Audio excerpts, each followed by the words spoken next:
In the winter of 1897, in a narrow hollow tucked between two limestone ridges of the Missouri Ozarks, while every farmer within 20 miles had a mongrel or a hound chained to his porch and a shotgun leaning by the door, Catherine Halloran was doing something else entirely. She was feeding her geese by hand.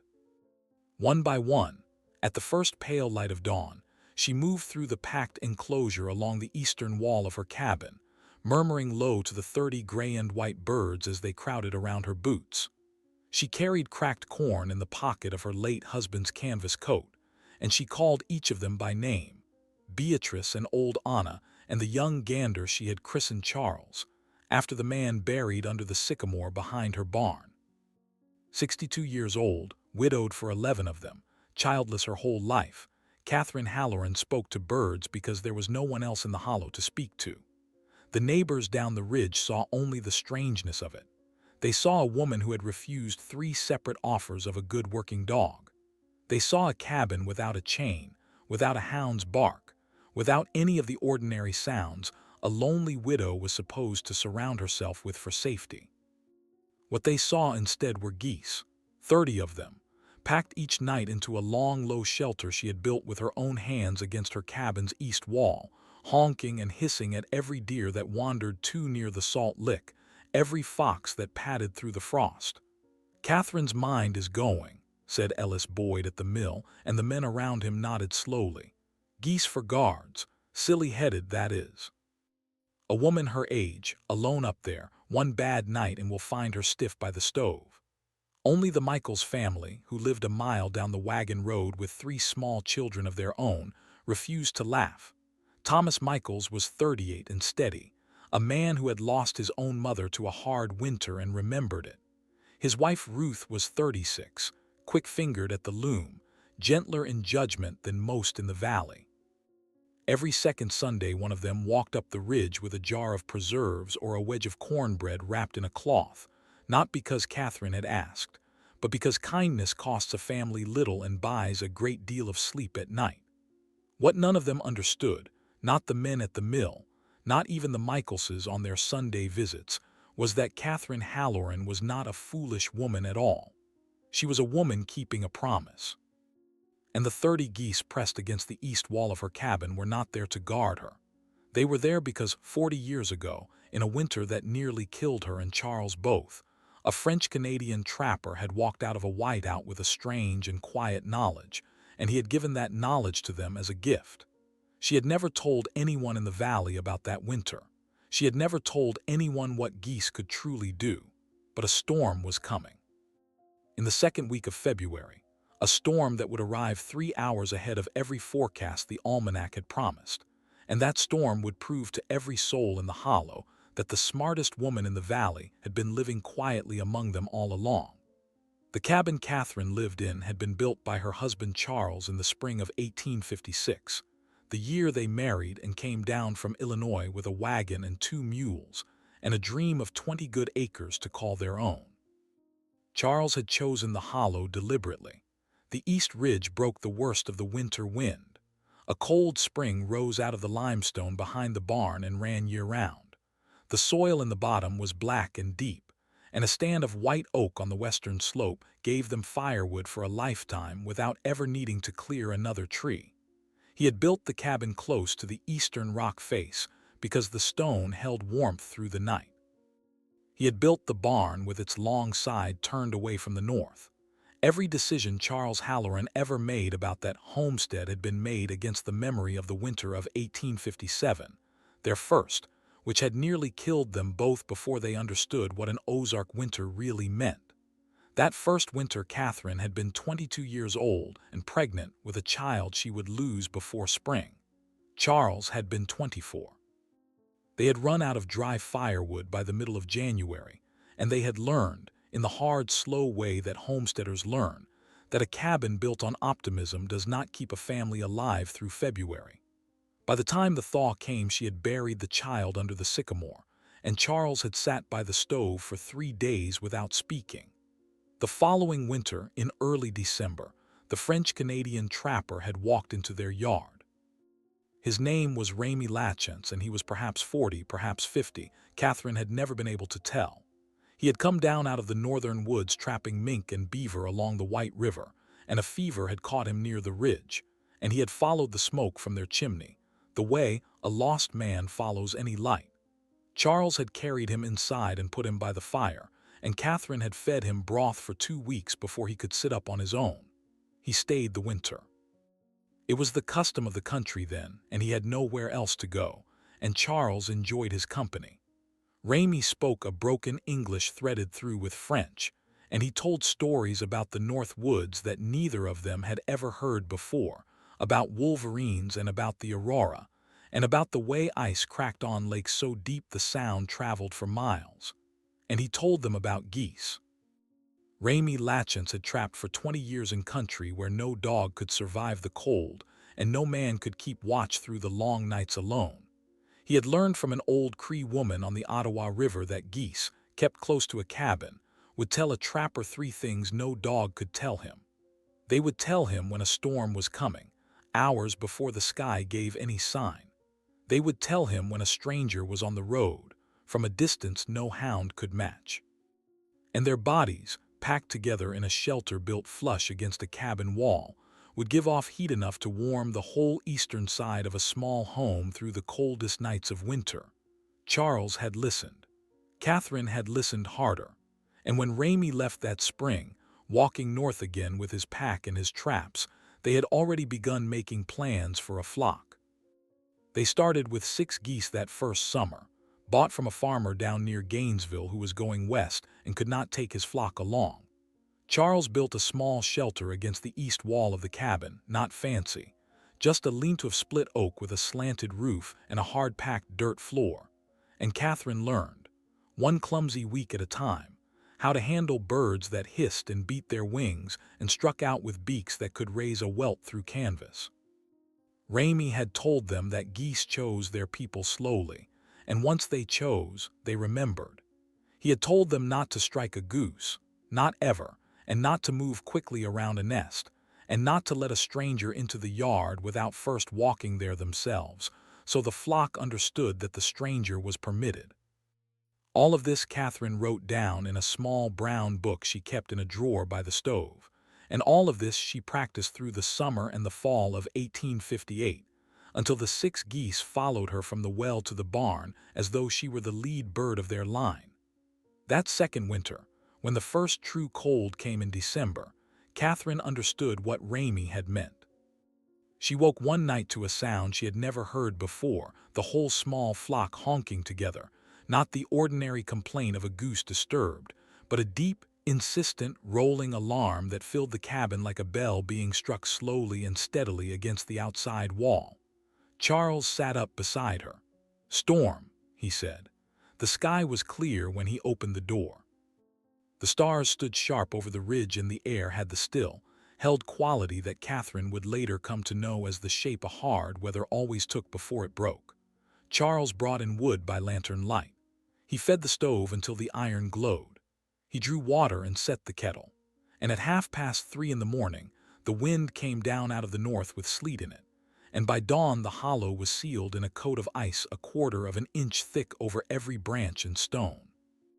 Their neighbors that year, the Foster family 2 ridges east, lost a milk cow that was caught in the pasture, and old Jeremiah Foster himself lost the tips of 3 fingers to frostbite trying to reach her. Charles and Catherine had lost nothing. Their wood was in, their stock was sheltered, their kettle was hot. And Catherine sat by the window at first light and watched her 6 geese pick their way calmly across the ice in the yard, and she understood something about her life then that she would never afterward forget.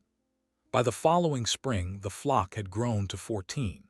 By the winter of 1862, it was 22, and Charles had rebuilt the shelter twice, each time longer and better sealed than before. He set the shared wall between the goose house and the cabin's east side with 2 thicknesses of oak plank, so that the heat of the birds packed together on the coldest nights would pass through into the room where they slept. He cut a small vent near the ceiling to let the moisture escape. He learned, as Ramey had told him, that 30 geese in a well-built shelter could hold a room at 40 degrees, through a night that would freeze water in a bucket on the porch. And every winter after that, until the summer he died in 1886, Charles Halloran spoke of the trapper who had walked out of the whiteout and taught them how to live. Charles was gone 11 years by the winter of 1897, and Catherine had kept the flock through every one of them. She had kept it at first because she did not know what else to do.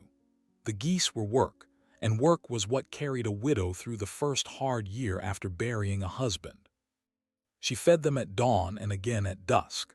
She gathered the down each spring, plucking it gently from the breasts of the birds who tolerated her hands, and she sold it in Springfield twice a year to a merchant who paid her in silver and never asked her name. The down brought in enough to cover the taxes on the 20 acres and to keep her in flour and coffee and a new pair of boots when the old ones wore through. But she had kept it more truly, because the flock was the last living thing on the place that connected her to Charles and to Raymie and to the winter that had made them what they were. When she stood in the shelter at dusk with the geese pressing warm against her legs, she could sometimes close her eyes and be 23 again, and Charles would be in the doorway laughing, and Raymie would be by the fire telling a story about a wolverine that had walked into his camp on the Ottawa River and eaten a whole side of bacon before he could reach his rifle. She was keeping a memorial. That was the truth of it. The geese were not guards to her. They had never been guards. They were a promise she had made in silence to two men who were both long dead, that she would not forget what they had taught her, and that she would not let the knowledge die with her in the hollow. She never told the valley any of this. It was not the sort of thing a woman told at the mill on a Saturday morning, and it was not the sort of thing that anyone in the valley would have understood if she had. The valley believed what it believed. A widow of 62, alone on 20 acres, ought to have a good dog. That was the shape of common sense in the Ozarks in 1897, and Catherine Halloran had no interest in arguing with it. Ellis Boyd had offered her a pup out of his best coonhound bitch 3 winters running. Old Jacob Reed had offered a half-grown shepherd that his son could not manage. Even the preacher, riding up from Mountain View one Sunday afternoon, had suggested gently that a woman alone might do well to have something with teeth on the place. Catherine had thanked each of them, and she had refused each of them, and she had said the same thing every time. "I have my geese." The men had nodded, and they had ridden away, and by the time they reached the bottom of the ridge they were already shaking their heads, silly-headed. That was the phrase that came up most often around the mill stove. Silly-headed old Catherine and her honking birds. She would come to a bad end one of these winters, and it would be a shame, but a woman who would not be told could not be helped. Only Ruth Michaels, walking up the ridge on a Sunday afternoon in early February with a jar of blackberry preserves in a covered basket, ever thought to wonder whether Catherine Halloran might know something the rest of the valley did not. Ruth Michaels was a woman who noticed things. She had grown up on a hard farm in Tennessee, the oldest of 7, and she had learned young that the people in a country who looked strangest were often the people who had thought hardest about how to stay alive there. Her own grandmother had kept bees when the neighbors kept chickens, and the bees had paid for the family's shoes through the war years when nothing else on the place made a nickel. So when Ruth walked up the ridge that Sunday and stood in Catherine's yard while the geese moved calmly around the older woman's boots, she did not laugh. She watched. She saw the shelter built flush against the east wall of the cabin. She saw the small vent near the roof. She saw the way Catherine's hand moved among the birds without haste, and the way the birds parted for her and closed again behind her, like water around a familiar stone. "They know you," Ruth said. "They ought to," said Catherine. "I've fed most of them since they came out of the egg." They sat together on the porch afterward with tin cups of coffee and the jar of preserves open between them, and Ruth asked, more from politeness than from any real curiosity, how long Catherine had been keeping the flock. Catherine looked out across the yard for a long moment before she answered. "Since the winter of '58, she said. "My husband and I took in a French-Canadian trapper the year before. He taught us." "Taught you what?" Catherine seemed to consider whether to answer at all. Then she said, quietly, That geese hear a storm coming before any dog does. That they tell you when a stranger is on the road from farther off than a hound can smell. And that 30 birds packed against a wall on a cold night will warm a room better than a stove that has run out of wood. Ruth held her cup in both hands and looked at the older woman with a slow, careful attention. "Is that true?" "It has been true every winter of my life since," Catherine said, "for 40 years. Ruth did not laugh. She did not shake her head. She sat a long while on the porch and watched the geese in the yard, and she thought about her own 3 children asleep at home that afternoon, and she thought about the wagon road that ran along the ridge and the mill that lay 4 miles down it, and she thought about how a woman living alone might come to depend on a warning system that could hear the sky. "Thomas would say I was being foolish," she said finally. "To believe it. Thomas is a good man," said Catherine. "But no man believes what he has not seen." Ruth stayed until the sun was low, and when she walked back down the ridge that evening with the empty basket over her arm, she was thinking harder than she had thought in a long time. She did not tell her husband that night what Catherine had said. She was not sure yet whether she believed it herself, but she remembered it. She remembered every word of it, and she remembered the calm shape of the geese moving around the old woman's boots, and she remembered the shelter built flush against the eastern wall. The storm was 7 days away. Ruth Michaels did not know that yet. Nobody in the hollow did. The almanac said the second week of February would be cold and clear, and the almanac had been wrong before, and it would be wrong again. The morning of the 11th of February came in still and gray, with a sky the color of old pewter and the temperature holding stubbornly at 28 degrees through the noon hour. It was the kind of day the valley did not think much about. Ellis Boyd ran his mill as he always did. Thomas Michaels rode down to Mountain View with a wagon of white oak staves for the cooper there. And Ruth Michaels, who had run short of cornmeal 3 days earlier than she had planned, wrapped herself in a heavy wool cloak just past 1 o'clock in the afternoon and set out on foot along the ridge road for the mill. She walked because the second horse was lame in the near hind, and because the mill was only 4 miles by the road, and because a woman who had grown up walking 6 miles to a schoolhouse in Tennessee did not think 4 miles in the Ozarks was any distance to speak of.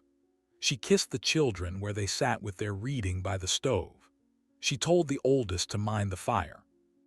She told all 3 that she would be back before the light failed, and she pulled the door closed behind her and started up the ridge. Catherine Halloran was in her yard at that hour, mending the latch on the goose shelter with a length of soft wire. The geese were quiet. She noticed this. She had noticed also that old Anna, the lead goose of the flock, had refused her morning corn and had stood for nearly an hour at the eastern end of the shelter with her neck stretched long and her head turned slightly to the north. Catherine had seen this posture perhaps a dozen times in 40 winters. She knew what it meant. She looked at the sky.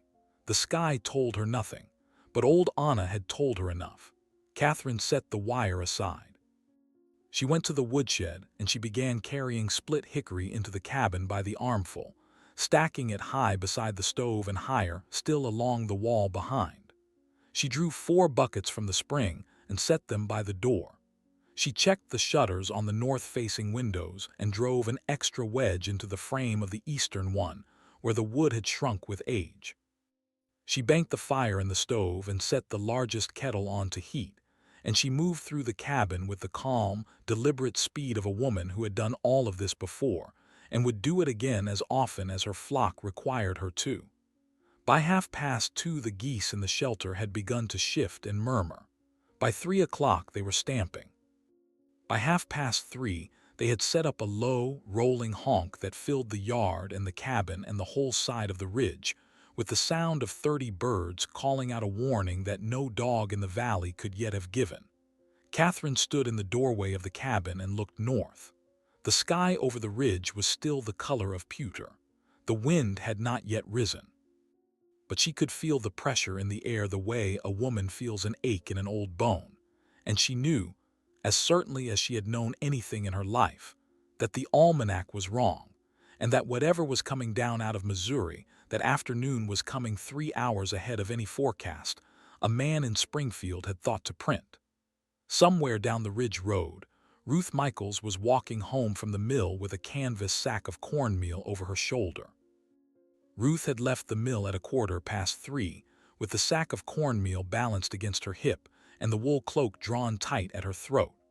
Ellis Boyd had offered to send his oldest boy with her in the wagon, but the boy was rendering a hog, and the wagon was blocked in behind two others waiting to load. And Ruth had said, in the easy way of a woman who had walked this road 100 times, that she would be home before the light failed. Ellis had watched her go without concern. The sky was gray, but the almanac had said gray and cold was what a February afternoon in the Ozarks was supposed to be. Ruth was perhaps a mile from the mill when the wind changed. She felt it first against the side of her face, a shift from the still air of the morning, to a low, steady push out of the north that had not been there 10 minutes before. She stopped in the road and turned her head, and she saw that the pewter sky above the ridge had gone the color of iron, and that a thick, low band of cloud was moving down the valley faster than any cloud she had ever watched cross a February sky. She began to walk more quickly. Within a quarter of an hour, the first pellets of sleet were striking the shoulders of her cloak. Within a half hour, the sleet had thickened into a driving mixture of ice and rain that coated the road in a slick, glassy film, and darkened the trees on either side into shapes she could barely recognize. The temperature was falling faster than she had ever felt it fall.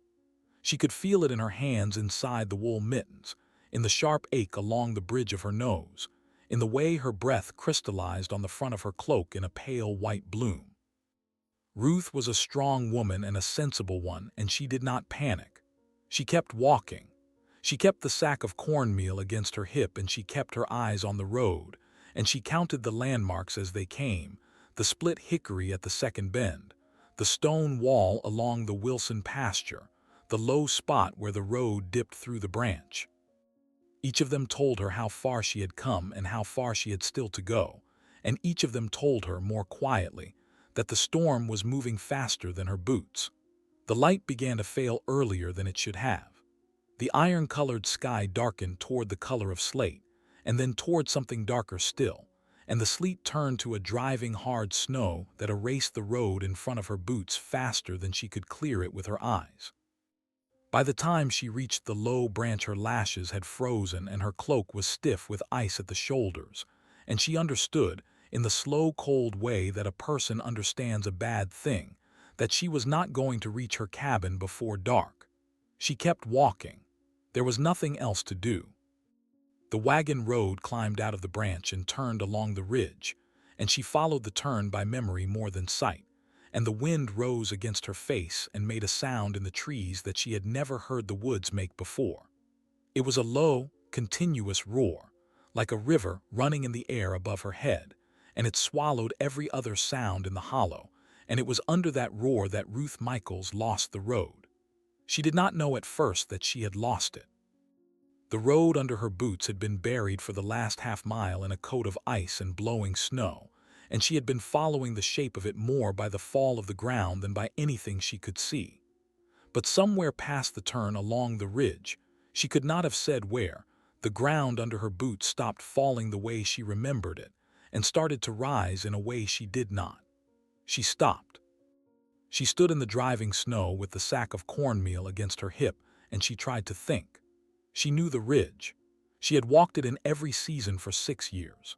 She knew that if she was climbing, she had left the road on the north side, and that the road ran along the shoulder of the hollow above Catherine Halloran's 20 acres, and that Catherine's cabin lay somewhere below and to her right through the woods. She knew also that the woods on that side of the ridge were thick with limestone outcrops and small ravines that a person could walk into blind and not walk out of again. She could not see 10 feet in front of her. The snow was blowing sideways so hard that it stung her eyes when she tried to open them fully, and the light was almost gone, and the cold had begun to reach past the wool cloak into the muscle of her arms and her chest. She thought of Thomas at home with the children by the stove. She thought of the youngest, who was 4, and who would be asking by now where she was. She began to walk again, more slowly, feeling for the ground with each step. She did not know how long she had been walking when she fell the first time. Her boot caught on something under the snow, a root, a stone, she never saw it, and she went down hard on her right knee, and the sack of cornmeal broke open against the ground and spilled. She left it. She got up. She kept walking.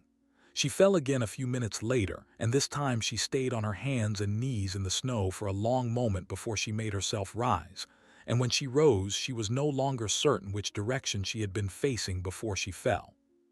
She called out then. She called Thomas's name first, and then the name of her oldest child, and then finally, in a voice that was already thin with cold, she called out the name of the only cabin she knew was near. Catherine! The wind took the word and carried it up the ridge and lost it in the roar of the trees. She called again. She called a third time. And then, because her throat was raw and her lungs were burning with the cold air, she stopped calling, and she stood in the driving snow with her arms wrapped around her chest, and she tried, very slowly, to think what to do. She could not have known that a quarter of a mile below her, in the yard of Catherine Halloran's cabin, 30 geese had been standing in the shelter, with their necks stretched long toward the ridge for the last 5 minutes, and that their honking, which had settled after the storm broke into a low, continuous murmur, had suddenly risen again into the deep rolling alarm that Catherine had heard perhaps twice before in 40 winters. Catherine was already at the door of the cabin, pulling on the canvas coat that had belonged to Charles, when old Anna began to scream. The scream of a goose is not a sound a person forgets. It is nothing like the honk of alarm, nothing like the hiss of warning. It is a long, high, tearing cry that carries through weather in a way no dog's bark ever will, and it means one thing only in the language of a flock, that something is wrong, and that the wrongness is close, and that the whole flock must know it now. Catherine had heard old Anna scream twice before in her life. Once in 1874, when a black bear had come down out of the ridge in September and stood at the edge of the yard looking at the corn crib.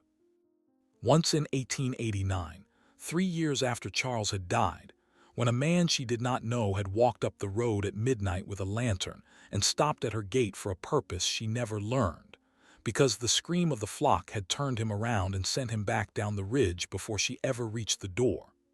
Now, in the driving dark of the 11th of February, old Anna was screaming again. And the whole flock behind her had taken up the cry, and the sound was rolling out of the shelter and up the side of the ridge like a bell being struck without stopping. Catherine did not hesitate.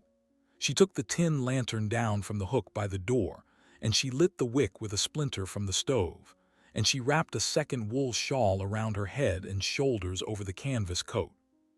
She took the coil of hemp rope from the peg beside the woodshed door, and she looped one end around the porch post and paid out the rest as she went, the way Charles had taught her to do in weather where a person could lose the cabin in 50 feet of walking. She followed the geese. That was the only way to say it. The flock had all crowded to the eastern end of the shelter and were pressing their bodies against the wire toward the ridge above, and their necks were stretched in one direction, and Catherine walked in that direction with the lantern held low and the rope paying out behind her and the snow driving hard against the side of her face. She climbed. The ground rose under her boots and she followed it. She did not call out at first because she was saving her breath for the climb, and because she trusted the geese, and because the direction they had given her was as clear as any pointing hand. She had gone perhaps 200 yards up the slope when she heard, faintly, under the roar of the wind, a sound that was not the wind. It was a woman's voice. It was thin and broken, and it was calling a name that Catherine could not at first make out. She stopped. She lifted the lantern high above her head. She called out in the strongest voice her 62 years could still give her. "I am here. Who is there? I am here." The voice came back, closer now, in a sound that was half a word and half a sob. Catherine moved toward the voice. She moved as fast as an old woman could move on ice in the dark, with a rope in one hand and a lantern in the other, and she found Ruth Michaels perhaps 40 feet farther up the slope, on her knees in the snow beside a limestone outcrop, with her cloak stiff with ice and her face gone the color of ash and her eyes barely able to focus on the light. Catherine knelt beside her and took her under the arm. "Come," she said. "Come now, come with me." She got Ruth to her feet. She got Ruth's arm over her shoulder, and she got the lantern into Ruth's free hand, and she took the rope in her own, and she turned them both back down the slope the way she had come, following the hemp line hand over hand through the driving snow. Ruth could barely walk. Her knees would not hold her weight, and twice she went down, and twice Catherine got her up again with a strength that the valley would not have believed a woman of 62 possessed. The geese were still screaming below them. The sound carried up the ridge like a rope of its own, and Catherine followed it as much as she followed the hemp, and after what felt like an hour but was perhaps 20 minutes, they came down through the trees and into the yard, and old Anna saw them, and the whole flock's cry changed from alarm to something else. A low, rolling welcome, the sound 30 geese make when the person they have been calling for comes home. Catherine got Ruth into the cabin. She got the frozen cloak off her and the wet boots off her feet, and she wrapped her in 3 wool blankets and set her by the stove and put the kettle in her hands.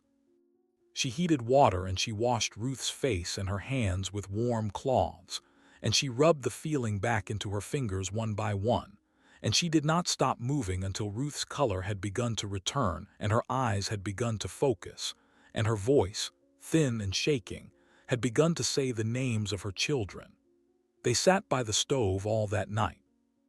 The storm ran itself out against the ridge above them, and the east wall of the cabin held its warmth as it had held it for 40 winters, because 30 geese were pressed together in a shelter built by a dead man's hands against a wall of oak plank 2 thicknesses thick. In the small hours, when Ruth had finally slept, Catherine sat in her chair with her hands folded in her lap, and she thought about Charles. And she thought about Raimy Lachance walking out of a whiteout in the winter of 1857. And she understood, perhaps for the first time in 11 years of widowhood, that the promise she had been keeping had turned out to be a gift she had not known she was giving. Thomas Michaels came up the ridge at first light with the sun on the ice and terror on his face, and he found his wife alive by Catherine Halloran's stove, and he wept in a way that a grown man in the Ozarks did not often weep. And he took Catherine's hands in his own, and he could not speak for a long time. When he could speak, he asked her how she had found Ruth in the dark. Catherine looked at him for a long moment, and then she looked toward the eastern wall of the cabin, where the murmur of 30 geese could still be heard settling into the morning. "My geese found her," she said. "I only carried the lantern." The valley told the story after that. Ellis Boyd told it at the mill, and the preacher told it from Mountain View, and by the following winter every homestead in the hollow had at least a pair of geese in the yard, and the phrase silly-headed had gone quiet at the mill stove for good. Catherine kept her flock until the winter of 1904, when she died in her sleep by the stove, warm to the last, on the coldest night of the year. What do you think? Was Catherine wise, or simply faithful to a memory that turned out to be wiser than she knew? Let us know in the comments, and if this story moved you, please like, share, and subscribe for more tales from the old frontier.